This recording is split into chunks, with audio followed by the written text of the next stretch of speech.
Patricia Tyndale, and I'm the dietitian for outpatient diabetes and nutrition education at Sentara Martha Jefferson Hospital.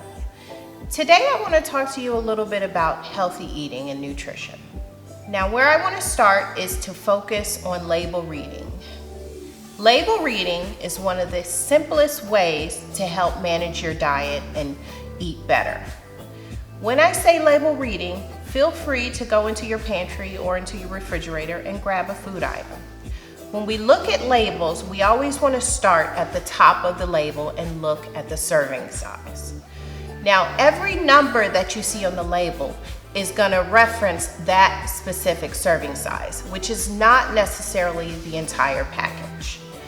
So for label reading, look at the serving size, and it depends on what type of condition you have or what you most want to focus on.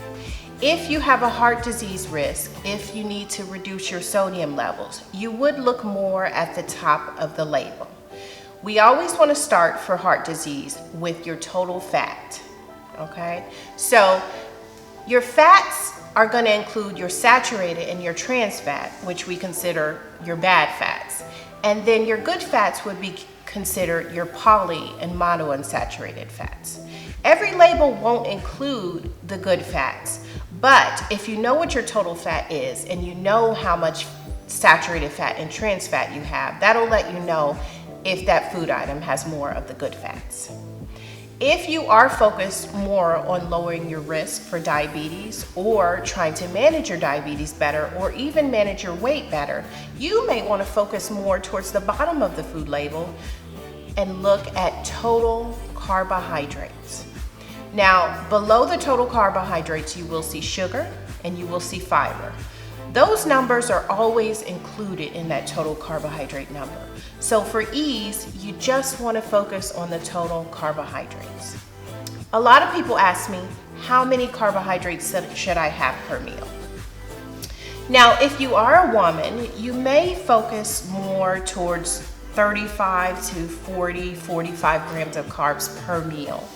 And if you're a man, you may want to focus more on somewhere between 50 to 60 grams of carbohydrates per meal. So for most people, you'll be somewhere in between 35 and 60 grams of carbs per meal, and that's total carbohydrates. And depending on your size and your physical activity, that may range. You may be on the lower end or you may be more on the higher end. Another focus in healthy eating that we always need to be aware of is portion control. Okay, what does portion control mean? We've all heard it. It really does depend on what type of food item we're referring to. If we're talking about meats, for instance, anytime you're having meat, chicken, fish, steak, you want to look at the size of the palm of your hand. That's going to give you a pretty good indication for how much meat you should have per serving.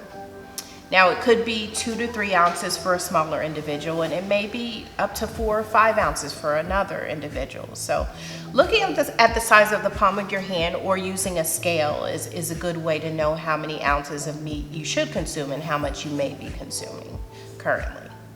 As far as carbohydrates are concerned, I always tell people a good rule of thumb is to shoot between a half a cup and a cup of any carbohydrate that you're having. Say, for instance, you're having fruits. If you're having oatmeal, a half a cup of oatmeal dry. If you're having berries, a half a cup of berries. If you're having a fruit cup or fruit on the side of your sandwich or your salad, usually a half a cup is a good range for you as far as carbohydrates are concerned. If you're having rice, you probably want to aim for somewhere between 2/3 of a cup and a cup. The same thing with potatoes, okay? So, as far as fats are concerned, we want to make sure our portions are a little bit less. Most people don't understand, but fats tend to have more calories than carbs or protein. So we want to really monitor how much fat we're consuming. We do not need to do a low-fat diet, but you do want to watch your portions. Say, for instance, you're having a handful of nuts. You want to aim for a small handful of nuts, which would be equivalent to about 1/4 of a cup. If you're having peanut butter, for instance, peanut butter, the serving size is about 2 tablespoons. So you can aim for anywhere between 1 and 2 tablespoons if you're having something such as peanut butter. Now, for a better understanding or a visual of what that looks like, let's consider my plate. If you look at my plate, typically half of your plate should be non-starchy vegetables, and then a quarter of your plate is going to be your starch or your carbohydrate, and then another quarter of your plate is going to be your protein.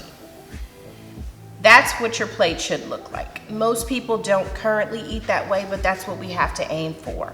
Half your plate non-starchy vegetables, a quarter of your plate your starch, and a quarter of your plate is your protein. So what does healthy eating mean to you? There's a lot of information on the internet. There's a lot of information in magazines and on TV, and everybody knows someone who's lost tons of weight following some specific diet. There are a couple key things we can do to adopt healthy eating without doing any type of extreme diets. Physical activity is one of the best things you can do to help improve your nutrition. 30 minutes a day, 5 days a week is all it takes. That can include walking, it can include swimming, it can include jogging, videos, HIIT exercises. There's quite a variety of things you can do to improve your nutrition with physical activity. And along with that comes weight loss. Conditions are improved and your health can be improved with as little as 5% weight loss. Now what that means is roughly about 10 pounds. Depending on your size. So even with as little as 10 pounds weight loss, you can improve your nutrition and lower your risk for chronic diseases. One of the things that I often talk to people about is reducing the amount of sugary beverages that you consume. That is one of the easiest ways to lower your diabetes risk, to help manage your weight. Get rid of the sugary beverages. That's the soda, that's the juice. Anything that tastes sweet when you drink it often is going to include a lot of sugar. Anytime we can reduce that, whether we cut our juice in half and dilute it with water, go for the low calorie or no calorie beverages, that's going to benefit you more as well. So try to cut back on your sugary beverages. You'll always do better when you do that. Now, fiber is a big thing that I often talk to patients about. Fiber is going to help lower your cardiovascular disease risk. It's going to help lower your cholesterol. It's going to help you better manage your blood sugars. Now, what is fiber? Fiber is found in foods like oatmeal and whole grain breads, brown rice, brown pasta, sweet potatoes, bulgur, barley, beans. Beans have tons of fiber in them. And then all of your fresh fruits and vegetables are going to be packed with fiber as well. And the last thing I want to discuss is what we consider a Mediterranean diet. A Mediterranean diet is basically a heart-healthy diet.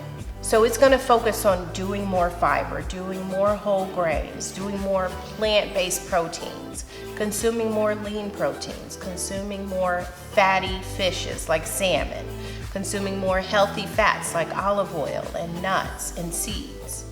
When you follow a Mediterranean diet guideline, you'll definitely lower your risk for heart disease, but it will also help to manage your weight and manage your diabetes risk and other comorbid conditions that you may have. So in closing, if you want to help yourself and eat healthier, you can certainly contact Starr. You can also contact your physician and ask for a referral to the local dietitian. A dietitian is here to help you manage your eating and have a better understanding of how nutrition plays a role in your overall health. Thank you.